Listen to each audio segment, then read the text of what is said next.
Hollywood Hot Seat brought to you by Carpet One, Coleman Street, Belleville, the one store for your perfect floor. Speaking of a little R-E-S-P-E-C-T, she wasn't well enough to attend the Grammys last night, but Aretha was on hand Friday when LeBron James and the Miami Heat visited the Detroit Pistons. She sat in the second row next to Reverend Jesse Jackson. It was believed to be one of Aretha's first public appearances undergoing surgery December 2nd for an undisclosed ailment.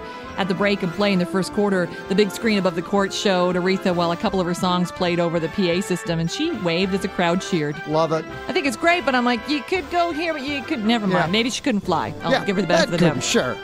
Elizabeth Taylor is likely to spend another few days in a Los Angeles hospital. Her spokesperson says Taylor's resting comfortably and is seeing family and friends in a room. She's being treated for congestive heart failure. It was back in November 2004 that she revealed she had a condition. Taylor, who's 78, entered Cedars-Sinai Medical Center in Los Angeles last week. Gwyneth Paltrow was in some pretty strange company on last night's Grammy stage. She sang Forget You. The polite title of the song was CeeLo Green. And then she was with some Muppets. And then Green was decked out in feathers of seemingly every hue, while Paltrow wore a black jumpsuit with a plunging neckline. She looked good. She's scheduled to sing on the Oscars show, too. She recently played a singer in the movie Country Strong. Charlie Sheen might want to return to production of 2.5 Men as early as next week, but the decision ultimately is not his to make. It'll be up to the studio and producers when to resume production. Every week the show is not in production is a week the show's crew's not paid. Reportedly, Sheen offered to pay 1/3 of the crew's lost wages and has requested that CBS and Warner Brothers pay the remaining 2/3 of their salaries. They laughed. They did. Oh.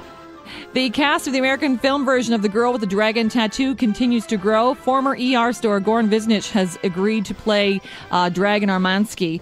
If you need a refresher, Armansky is the CEO of the security firm that employs Lisbeth Salander, played by Rooney Mara. It appears that all in the books of the trilogy. Fun fact included in the Deadline report that Goran was a frontrunner to play James Bond until the role went to Daniel Craig. If you're celebrating a birthday today, you share the state with singer Rob Thomas of Matchbox 20. He's 39 today, and Hugh Downs of 2020 fame is 90. That's the Hollywood Hot Seat, brought to you by Carpet One and Quinny's Greatest Hits, 95.5 Hits FM.